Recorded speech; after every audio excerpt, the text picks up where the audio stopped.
নমস্কার, রিপাবলিক বাংলা আপনাদের প্রত্যেককে স্বাগত জানাই। ইন্টিগ্রেটেড স্টুডিও থেকে এই মুহূর্তে আপনাদের সঙ্গে রয়েছে আমি তনয়া। প্রত্যেকটা ব্রেকিং খবরের দিকে আমরা নজর রাখবো, কিন্তু সমস্ত খবর যেদিকে আমরা নজর রাখছি তার মধ্যে অন্যতম যে খবর এই মুহূর্তে এসে পৌঁছচ্ছে কাশীপুরে, যেখানে প্রমোটারকে বেধড়ক মারধর করা হয়েছে। সেই ঘটনাতে ফরেনসিক টিম আজ সেখানে যাওয়ার কথা রয়েছে। কাশীপুরে প্রমোটারকে যেভাবে মারা হয়েছে সেই ঘটনাতেই আজ ফরেনসিক টিম সেখানে যাচ্ছে। কাশীপুরে প্রমোটারের অফিসে ঢুকে তৃণমূল কর্মী তাণ্ডব এবং প্রমোটারকে এলোপাথারি মার। অফিসে রীতিমতন ভাঙচুর চালানো হয়, টাকা না দেওয়ায় প্রমোটারের অফিসে ঢুকে হামলার অভিযোগ।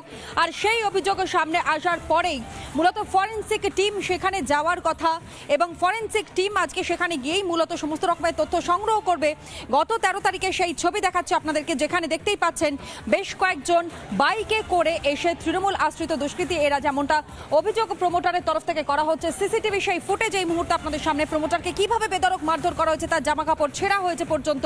13ই জুলাই ঘটেছে এই ঘটনা, এবং সেই ছবি আপনাদের সামনে আমরা তুলে ধরছি, যেখানে প্রমোটারকে মারধর, এবং সেই প্রমোটারকে মারধরের ঘটনাতেই আজ সেখানে ফরেনসিক টিম যাচ্ছে। প্রমোটারের বাড়িতে ঢুকে সমস্ত বিষয়টা তারা আরও তল্লাশি করে দেখবেন, সেখান থেকে নমুনা সংগ্রহ করবেন, এমনটাই কিন্তু খবর। এবং এই মুহূর্তে সেই ছবিও দেখাচ্ছে কাশীপুরে প্রমোটারের অফিসের তাণ্ডব।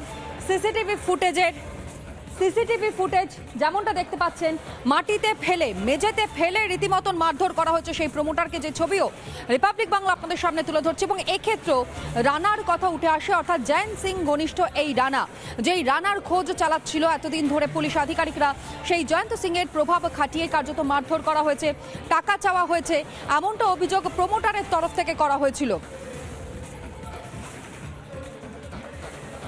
ছবি আপনারা দেখতে পাচ্ছেন, সিসিটিভি সেই ফুটেজ, যেখানে বাড়ির মধ্যে ঢুকে রীতিমতন প্রমোটারকে মারধর করা হয়েছে, মাটিতে ফেলে মারধর করা হয়েছে।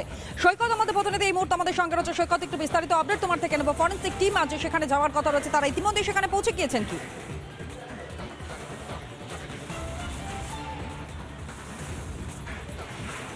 দেখো, আর কিছুক্ষণের মধ্যে ফরেনসিক টিম এই স্পটে আসবেন। কাশীপুর থানা এলাকার অন্তর্গত এই যে বিল্ডিং যেখানে আমি রয়েছি, সেই চিত্রটা দেখানোর চেষ্টা করব। বেশ কয়েকদিন আগে এখানেই এই বিল্ডিংটি যিনি ডেভেলপ করছেন, সেই প্রমোটার অভিজিৎ সরকার, তার এই যে এই অফিস দুটো বন্ধ রয়েছে। তবে যেভাবে মারধর করা হয়েছে, তৃণমূল আশ্রিত বলা ভালো, কলকাতা পৌরসভার ডেপুটি মেয়র অতীন ঘোষের অতি ঘনিষ্ঠ বলে এমনটাই অভিযোগ করছেন। এবং এই যে রানা অভিজিৎ সরকার জয়ন্ত সিং এর ঘনিষ্ঠ, সেটা এমনটাই অভিযোগ করছেন। মারধর করা হয়েছে, এবং এতটাই মারধর করা হয়েছে, তোড়ফোড় করা হয়েছে। এই যে সিসিটিভি ক্যামেরা, সেই সিসিটিভি ক্যামেরা এখনো পর্যন্ত এখানে পড়ে রয়েছে, এবং অফিসটা রীতিমতো একেবারে ভাঙচুর করা হয়েছে, তাণ্ডব চালানো হয়েছে। এই ঘটনার বেসিসে কমপ্লেন হয়েছিল। কমপ্লেনের ওপর বেস করে কাশীপুর থানার পুলিশ মূল অভিযুক্ত অভিজিৎ মণ্ডল এলিয়াস রানা, তাকে গ্রেপ্তার করেছে। সঙ্গে আরও দুজনকে গ্রেপ্তার করেছে। এদেরকে গতকালকে কোর্ট প্রোডাকশন করা হয়েছিল। 18 তারিখ অবধি তাদের পুলিশ কাস্টাডি হয়েছে। তদন্তের অগ্রগতির জন্য আজকে ফরেনসিক টিম এখানে আসবে, এমনটাই জানা যাচ্ছে। এই যে এখনো পর্যন্ত ভাঙচুরের চিহ্ন স্পষ্ট, সিসি ক্যামেরা এখানে পড়ে রয়েছে, ভিতরে অফিসটা বন্ধ রয়েছে, কিন্তু অফিসটা খুললেই এক লহমায় যে দেখবে সে কিন্তু বুঝে যাবে রীতিমতো তাণ্ডব চালানো হয়েছে এই প্রমোটারের অফিসে। এই অফিসের মধ্যে তাণ্ডব চালানো হয়েছিল, সেই চিত্রও আমরা সেদিন দেখিয়েছিলাম। সিসিটিভি ক্যামেরা চিত্র আমাদের কাছে রয়েছে। সব মিলিয়ে তৃণমূল কংগ্রেস আশ্রিত দুষ্কৃতীরা, স্পেশালি এই যে সিসিটিভি ক্যামেরা, এই সিসিটিভি ক্যামেরার আমাদের সঙ্গে থাকো, এবং কিছুক্ষণের মধ্যে যেমনটা আমাদের প্রতিনিধির কাছ থেকে আমরা জানতে পারলাম, সৈকত জানালো যে ফরেনসিক টিম কিন্তু ঘটনাস্থলে পৌঁছবে, সেখান থেকে নমুনা সংগ্রহ করবেন তারা। আর অন্যদিকে যেমনটা আপনাদেরকে আমরা জানাচ্ছিলাম, যে এই রানা, অর্থাৎ একদিকে যেমন জয়ন্ত সিং ঘনিষ্ঠ এই রানা, অন্যদিকে অতীন ঘোষ, আপনারা জানেন যে এই এলাকা, অর্থাৎ এই কাশীপুর এলাকা তৃণমূল কংগ্রেসের তিনি বিধায়ক, এমনকি ডেপুটি মেয়র অতীন ঘোষ, তিনি বলছেন যে তিনি শুধু নন, একই সঙ্গে তৃণমূল কংগ্রেসের আরও বেশ কিছু নেতার ঘনিষ্ঠ এই রানা। অতীন ঘোষের বক্তব্য আপনাদের সামনে। রানা তো আমাদের পার্টির সক্রিয় কর্মী, আমার সাথে কেন, এমপির সাথে, এমএলএর সাথে, দলের নেতৃবর্গ সবার সাথে যোগ আছে, দীর্ঘদিনের কর্মী। অতীন ঘোষের সম্বন্ধে কি ব্যাকগ্রাউন্ড আছে কলকাতায়? আমি কাশীপুর বেলগাছিয়া বিধানসভায় জীবনে কোনো অসামাজিক কাজ, কোনো বেআইনি কাজ, কোনো প্রমোটিং কারোর সাথে আমার কোনো যোগাযোগ নেই।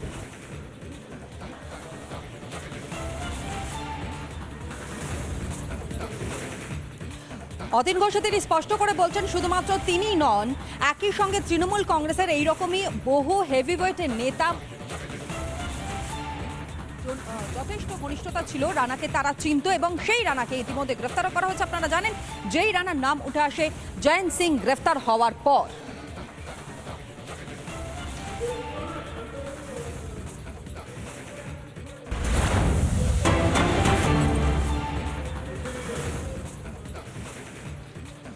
আর এই মুহূর্তে আরো একটা গুরুত্বপূর্ণ খবর আপনাদের সামনে রাখি। কোচবিহারের মাথাভাঙা সেখানে কার্যত নিদান দেওয়া হচ্ছে। তৃণমূল কংগ্রেসের ব্লক সভাপতি তিনি নিদান দিচ্ছেন যে ভোট যারা দেয়নি তৃণমূল কংগ্রেসকে তারা আর লক্ষ্মীর ভান্ডার পাবে না, অর্থাৎ তাদেরকে লক্ষ্মীর ভান্ডার দেওয়া হবে না।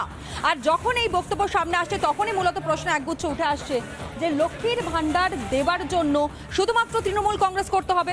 তৃণমূল কংগ্রেস না করলে তাহলে কি তারা লক্ষ্মীর ভান্ডার পাবেন না? লক্ষ্মীর ভান্ডার বন্ধের হুমকি এইরকমভাবে প্রকাশ্য থেকে কিভাবে দিতে পারেন তৃণমূল কংগ্রেসের ব্লক সভাপতি, যেই মন্তব্য সামনে আসবার পর কার্যত শোরগোল পড়ে গিয়েছে সেই মন্তব্য। বিশ্বজিৎ রায় সেই মন্তব্য একবার আপনাদের সামনে তুলে ধরে শুনুন। যে হাতে আমাদের কাছ থেকে সুযোগ সুবিধা আদায় করেছিল সেই হাত দিয়েই আমাদের মাথাভাঙা শহরের তৃণমূল কংগ্রেসকে গলা টিপে মারল। তাই আমি বলতে চাই, যারা সরকারি এই সুযোগ সুবিধা পায়, যারা আমাদের সঙ্গে বেইমানি করলো, আগামী দিনে এমন হওয়া উচিত, দেখে দেখে সুবিধা প্রদান করা উচিত। আমরা পৌরসভার কাছে এবং সরকারের কাছে আমরা দলবদ্ধ হবে আমরা আবেদন করতে চাই, যারা বেইমানি করে তাদেরকে শিক্ষা দিতে হবে, চিহ্নিত করতে হবে এবং চিহ্নিত করে করে সুবিধা প্রদান করতে হবে। প্রয়োজনে লক্ষ্মীর ভান্ডার বন্ধ করে দিতে হবে। এইটাই আমাদের উদ্দেশ্য হবে আগামী দিনে। তৃণমূলের ব্লক সভাপতি বিশ্বজিৎ রায়ের বক্তব্য আপনাদের সামনে আমরা তুলে ধরলাম, যেখানে পরিষ্কার করে বলা হচ্ছে যারা বিজেপিকে ভোট দেয়নি তাদের কোনো রকমের কোনো অধিকার নেই লক্ষ্মীর ভান্ডার পাওয়ার। শুধু কি তাই, একই সঙ্গে কোচবিহারেরই আরও একটা ঘটনা, দিনহাটার ঘটনা আপনাদের সামনে তুলে ধরছি, যেখানে শাসক নেতা তার মুখেও কার্যত এই একই নিদান, যেখানে পরিষ্কার করে বলা হচ্ছে লক্ষ্মীর ভান্ডার যারা পাবে বা যাদেরকে দেওয়া হবে সেই বিষয়টা নিয়ে নাকি ভাবনা চিন্তা করা হবে। সবটাই কি ভোটের নিরিখে পিছিয়ে থাকার জন্য এরকম নিদানগুলো সামনে আসছে?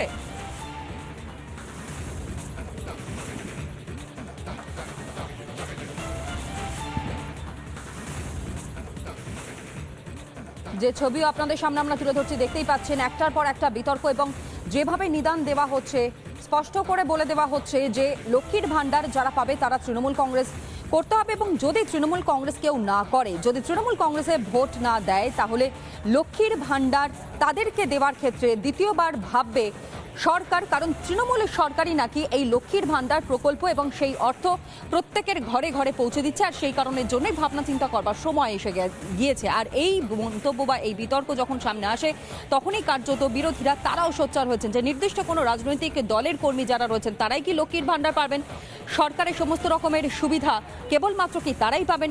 অন্যদিকে উদয়ন গুহর বক্তব্য আপনাদের সামনে আমরা তুলে ধরি, কি বলেছেন উদয়ন গুহ। বলবো যে লক্ষ্মী ভান্ডারের ব্যাপারে আমাদের হাতে অর্থাৎ জনপ্রতিনিধিদের হাতে কিছুমাত্র ক্ষমতা দেওয়া হোক, যাতে আমরা দেখে অন্ততপক্ষে এটা বুঝতে পারি যে কার লক্ষ্মীর ভান্ডারের প্রয়োজন আছে, কে লক্ষ্মীর ভান্ডার নিয়ে এই কথা বলেন যে কার বাবার টাকা দিন, তাদের একটা দেখিয়ে দিতে চাই কার বাবার টাকা দিচ্ছে।